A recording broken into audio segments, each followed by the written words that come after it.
या विस्तीर्ण पटांगणावर होणार आहे।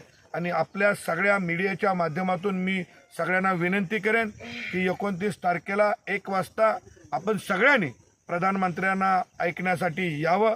देश घडवण्यासाठी त्यांचे काय विचार आहेत आणि देशाला स्थैर्य प्राप्त करून देण्यासाठी त्यांचे काय विचार आहेत हे आपण प्रत्यक्ष या ठिकाणी या सभा मंडपावर या सभा स्थळावर येऊन ऐकावं अशी एकदा विनंती करतो। धन्यवाद। जय हिंद, जय महाराष्ट्र। सभा मंडप आणि बैठक व्यवस्था काय असणार आहे ते महत्त्वाचं सांगा। सभा मंडप हा 40 फूट बाय 80 फूट आणि 8 फूट उंचीचा असेल आणि बैठक व्यवस्थेला आम्ही 1 लाख खुर्च्यांचं नियोजन केलेलं आहे।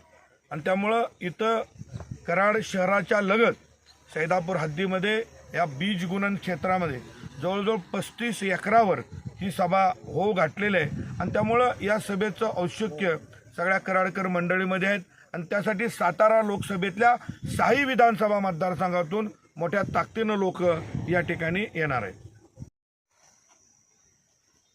भाजपा आणि महायुतीचे अधिकृत उमेदवार छत्रपती खासदार उदयनराजे भोसले यांच्या प्रचाराच्या निमित्तानं आदरणीय नरेंद्र मोदी साहेब या ठिकाणी येत आहेत आणि त्यांचं भव्य स्वागत या कराडकर मंडळींच्याकडून होणार आहे। आणि त्यांच्या सभेची तयारी म्हणून आज सर्व जाती धर्माच्या आणि सर्व स्तरातील कार्यकर्त्यांच्या हस्ते माता भगिनींच्या हस्ते त्यांच्या सभेच्या सभामंडपाचं भूमिपूजन या ठिकाणी पार पडलं।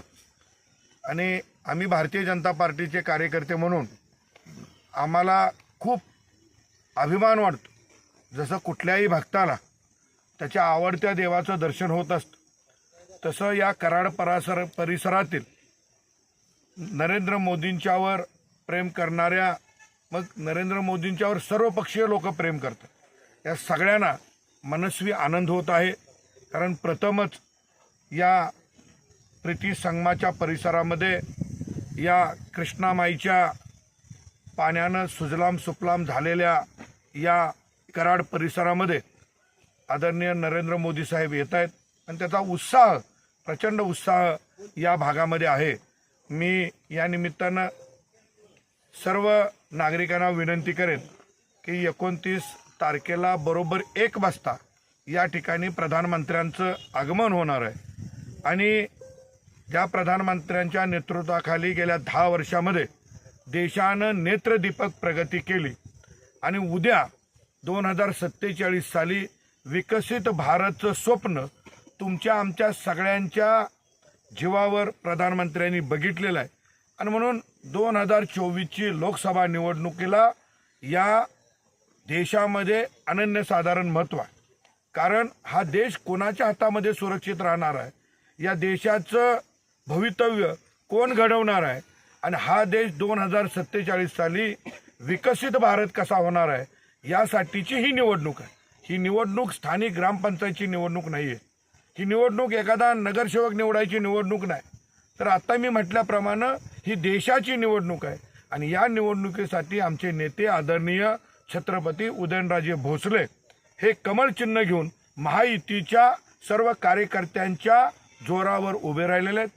आणि मला खात्री आहे आणि मी दाव्यानं सांगतो की गेली महिनाभर आम्ही या सातारा लोकसभेतल्या प्रत्येक गावोगाव जाऊन आलोय। उदयन महाराज 1.5 लाख मताच्या फरकानं 100% निवडून येणार आहेत हे आमची खात्री आहे।